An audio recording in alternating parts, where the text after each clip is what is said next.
Hello friends, स्वागत है आपका अपने यूट्यूब चैनल कैसी क्लासेस में।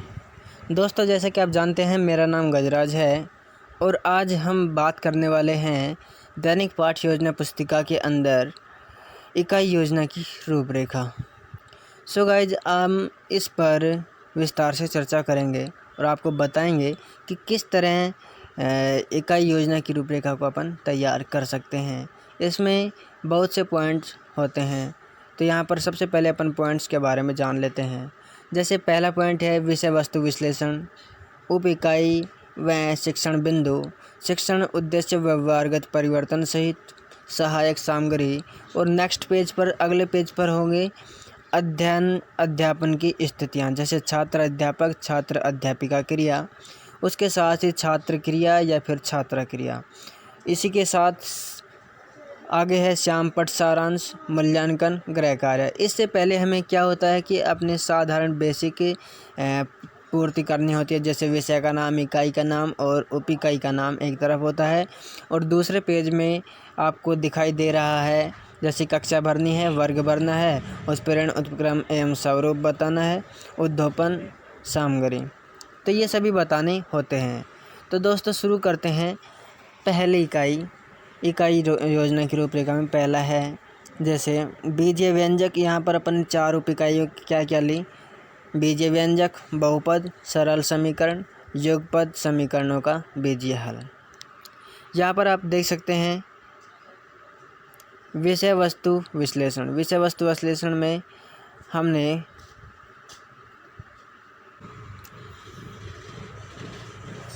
इसमें व्यंजक की घात सजातीय एवं विजातीय, बीजीय व्यंजकों का योग। दूसरा है बहुपद। बहुपद के अंदर क्या है? बहुपद का परिचय है, द्विघात समीकरण है, बहुपदों में शून्य को व गुणांक में संबंध है, गुणनखंड विधि द्वारा समीकरण हल है। इसके साथ 3 नंबर टॉपिक है जिसमें सरल समीकरण है। तो यहाँ पर क्या है? उप इकाई में शिक्षण बिंदु।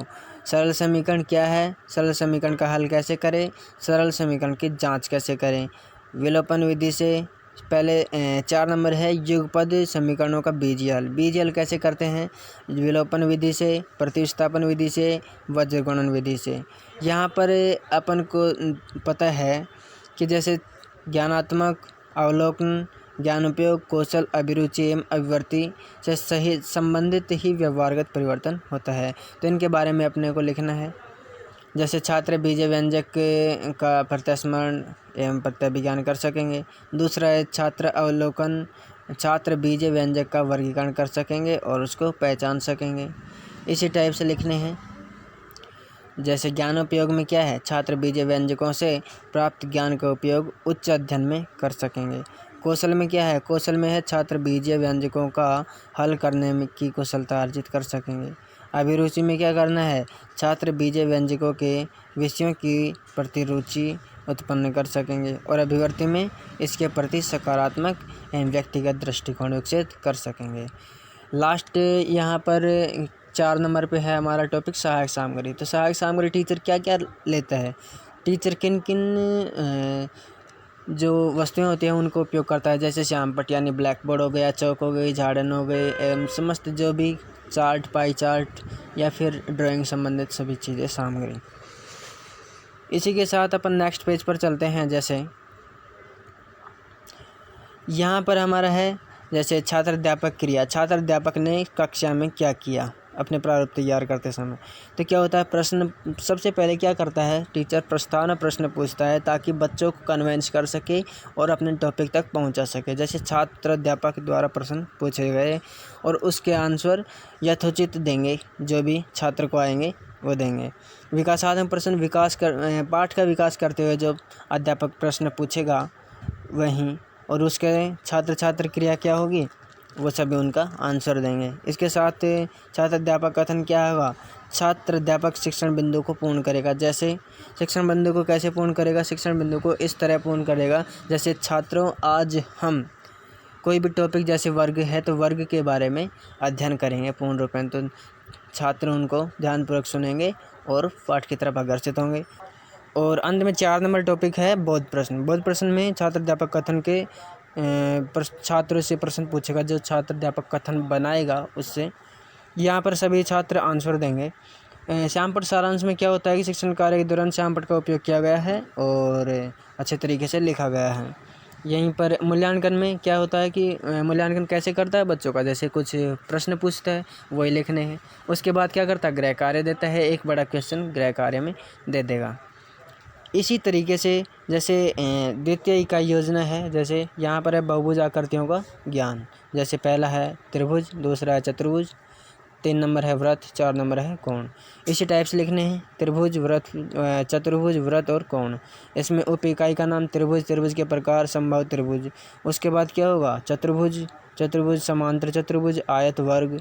इसी टाइप से वृत्त, वृत्त की परिधि, वृत्त का क्षेत्रफल। कोण के लिए क्या होगा कोण, कोण के प्रकार, कोण के जैसे न्यून कोण हो गया। इसी टाइप से यहाँ पर ज्ञान, अवबोध, ज्ञानात्मक, कौशल, अभिरुचि और अभिवृत्ति से संबंधित अपन लिख देंगे। ब्लैक बोर्ड चाहिएगा, चौक चाहता है, सांकेतिक चार्ट होता है, जार्डन होता है, etc जो भी हमें सहायक सामग्री की ज़रूरत पड़ती है। इसके बाद क्या करते हैं कि जैसे नेक्स्ट है जैसे प्रस्तावना प्रश्न। प्रस्तावना प्रश्न में क्या पूछता है टीचर जैसे 3 सरल रेखाओं से मिलकर किसका निर्माण करती हैं, तो छात्र या छात्रा आंसर देंगे त्रिभुज का निर्माण करती है। श्यामपट्ट पर अपन त्रिभुज बनाकर दिखा देंगे। ये सभी कार्य में जो श्यामपट्ट पर सारांश के रूप में है, ये ब्लैक शीट लेकर उस पर बनाना है। उसके बाद मूल्यांकन होता है, वस्तुनिष्ठ प्रश्न पूछते हैं, अतिलघुत्तरात्मक प्रश्न पूछते हैं और निबंधात्मक प्रश्न पूछते हैं। उसके बाद एक गृह कार्य दे दिया जाता है। विकासात्मक प्रश्न दूसरा है, जैसे जिसकी 4 भुजा होती है उसे क्या कहते हैं, चतुर्भुज होता है, सिंपल है। यहाँ पर इसको श्यामपट्ट के सारांश पर चतुर्भुज का आकृति बना कर रख देते हैं।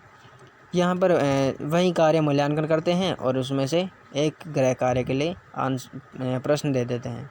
उसके बाद छात्र अध्यापक कथन होता है कि वृत्त की परिधि का सूत्र क्या होता है, 2πr, और यहाँ वृत्त का क्षेत्रफल क्या होता है, πr²। सभी छात्र ध्यानपूर्वक सुनते हैं और अनुसरण करते हैं, जैसे श्यामपट्ट पर लिखकर उसे बता देना है। इसके बाद क्या होता है, उससे मूल्यांकन प्रश्न पूछे जाते हैं और एक प्रश्न गृह कार्य के लिए दे दिया जाता है। छात्र अध्यापक कथन में भी यही होता है। जैसे किसी भी त्रिभुज का एक कोण 90 डिग्री है तो उस त्रिभुज को क्या कहते हैं, समकोण त्रिभुज कहते हैं। छात्र सभी सुनते हैं। आपने यहाँ पर एक समकोण त्रिभुज का चित्र या फिर चित्र बनाया है, उसके बाद मूल्यांकन और गृह कार्य। सो गाइज, इसी तरीके से अपन नेक्स्ट 3 नंबर रूपरेखा है। इसमें क्या होता है कि पूर्णांक संख्याएं ली हमने, जैसे पूर्णांक फर्स्ट, पूर्णांक सेकंड, भिन्न और भिन्न संख्या का भाग कैसे करें, ये सभी इसमें देखना है। तो इसमें क्या लिखना है, जैसे पूर्णांक फर्स्ट, पूर्णांक सेकंड और भिन्न होगी, इसके बाद क्या है भिन्न संख्या का भाग। अपन देख सकते हैं पूर्णांकों का सामान्य अर्थ, पूर्णांकों का जोड़ गुणधर्म और पूर्णांकों के घटाव के गुणधर्म। यहाँ पर क्या होता है, पूर्णांक 2 में धनात्मक पूर्णांक गुणन का सामान्य अर्थ और पूर्णांकों का गुणनफल। भिन्न में क्या होता है, भिन्न का पूर्ण संख्या से गुणा, भिन्न का भिन्न से गुणा। भिन्न की संख्या का भाग कैसे, भिन्न संख्या का भाग, भिन्नों का व्युत्क्रम एवं भिन्न का दूसरे भिन्न से भाग देना किस तरीके से देते हैं। इसके बाद देखते हैं ज्ञान, अवबोध, ज्ञानोपयोग, कौशल, अभिरुचि एवं अभिवृत्ति। इसमें क्या होता है, ज्ञान में विद्यार्थी पूर्णांकों का सामान्य अर्थ का प्रत्यास्मरण कर सकेंगे और विद्यार्थी पूर्णांकों के जोड़ में घटाव का गुणधर्म का प्रत्यास्मरण कर सकेंगे। अवबोध में क्या होता है, विद्यार्थी धनात्मक पूर्णांकों के सामान्य अर्थ को समझ सकेंगे और सेकंड है छात्र पूर्णांकों के गुणनफल करने से सक्षम हो सकेंगे। इसके बाद क्या होता है, ज्ञान उपयोग। ज्ञान के उपयोग के बाद क्या करेंगे, वो उच्च स्तर पर इस उपयोग का जीवन में अपने यूज ले सकेंगे। कौशल में क्या होता है, छात्र भिन्न के गुण एवं भाग का गुणा एवं भाग करने में कुशल हो जाएंगे। अभिरुचि में क्या होगा कि वो रुचि लेने लगेंगे और अभिवृत्ति में सकारात्मक दृष्टिकोण विकसित हो जाएगा। सहायक सामग्री में वे सभी चीज़ें लिखनी है, श्यामपट्ट, चौक, जार्डन इत्यादि। इसके बाद नेक्स्ट है जैसे प्रस्तावना प्रश्न में पूछा है पूर्णांक संख्याएं कहाँ से कहाँ तक जाती हैं, तो 0 से अनंत तक। इसके बाद विकासात्मक प्रश्न पूछे हैं। 5 को मल्टीप्लाई किया 4 से कितने होंगे? 20 होंगे। 9 को 13 से मल्टीप्लाई किया कितने होंगे? 117 होंगे। छात्र अध्यापक कथन, दो भिन्नों को गुणा अंश को अंश से गुणा करते हैं और हर को हर से गुणा करते हैं। छात्र ने ध्यानपूर्वक सुना और समझा। जैसे 5/3 और 8/7। यहाँ पर 5 को 8 से किया, अंश को अंश से किया 40 और 3 को 7 से किया, यानी हर को हर से किया तो 21 हो गए। 40/21। इसके बाद बोध प्रश्न है, जब दो भिन्नों को गुणा करते हैं तो संख्या क्या प्राप्त होती है? भिन्न प्राप्त होगी, सभी को पता है। इसके बाद श्यामपट्ट की सहायता से बच्चों से सवाल पूछे गए और उसे समझाया गया। इसके बाद मूल्यांकन पूछे गए, मूल्यांकन प्रश्न पूछे गए। इसके बाद सभी में से एक एक गृह कार्य दिया गया। जैसे यहाँ पर है, सबसे छोटा पूर्णांक क्या है और क्यों? धनात्मक पूर्णांक का गुणनफल किस प्रकार किया जाता है? भिन्नों को किस प्रकार गुणा करते हैं? भिन्न संख्या का भिन्न संख्या से किस तरह गुणा करें या भाग लगाते हैं? सो गाइस जी, आपको वीडियो काफ़ी हेल्पफुल रही होगी और मैं आशा करता हूँ आप सभी अच्छे होंगे और आप वीडियो में जानकारी जो दी गई है उसको भलीभांति समझ चुके हैं। तो गाइज, आपको वीडियो पसंद आए तो लाइक करना, शेयर करना और अपने दोस्तों के साथ शेयर ज़रूर करना ताकि उनको भी समझने में आसानी हो सके और वो हमारे साथ जुड़ सकें। धन्यवाद।